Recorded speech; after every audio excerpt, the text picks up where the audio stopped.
Hi guys good morning নমস্কাৰ মহিলা ব্ৰহে আপোনালোকৰ ওচৰত অন্য এটা ভিডিঅ' লৈ আহিলোঁ। মই এতিয়াহে উঠি ব্ৰাছ কৰিলোঁ।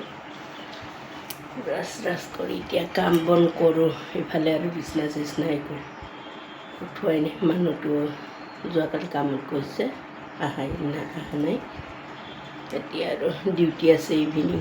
কামখিনি কৰি ইভিনিঙৰ ৰন্ধা বঢ়াও কৰিব লাগিব। কিয় ইভিনিং বোলে দুপৰীয়া ৰন্ধা বঢ়াও কৰিব লাগিব। ইভিনিং ডিউটি আছে যেতিয়া এতিয়া আকৌ চাহ পানী অকণমান বনাই কিনে খাই লওঁ। আগতে গ্ৰীণ টি খাওঁ, তাৰপিছত লাহেকৈ কাম বনবিলাক কৰোঁ। আপোনালোকৰ চাগে মৰ্ণিঙৰ কাম বন হ'ল চাগে। মই অলপ দেৰি হয় মোৰ উঠাতে। ৰাতি মোৰ ইমান টোপনি নাযাওঁ যে মোবাইল চোবাইল চালে বেহিয়ায়ে একচুৱেলি। কিয় মোবাইল চালে টোপনি চোপনি বহুত কম হয়। মানে মোবাইল চোৱাৰ পিছত টোপনি নালাগেই। যেতিয়া মোবাইলটো থওঁ তেতিয়া অকণমান টোপনি যাওঁ। মানে মোবাইলটোৱে 1-2 বজালৈকে চোৱা যায়, তাৰ কাৰণে মানে উঠাতে অকণমান দেৰি হয় ৰাতিপুৱাই। পিছে আপোনালোকেও কাম কৰক, ময়ো কাম কৰোঁ। যদি মোৰ ভিডিঅ'টো চাই ইণ্টাৰেষ্টিং হয় লাইক কৰিব, কমেণ্ট কৰিব, শ্বেয়াৰ কৰিব। Bye bye.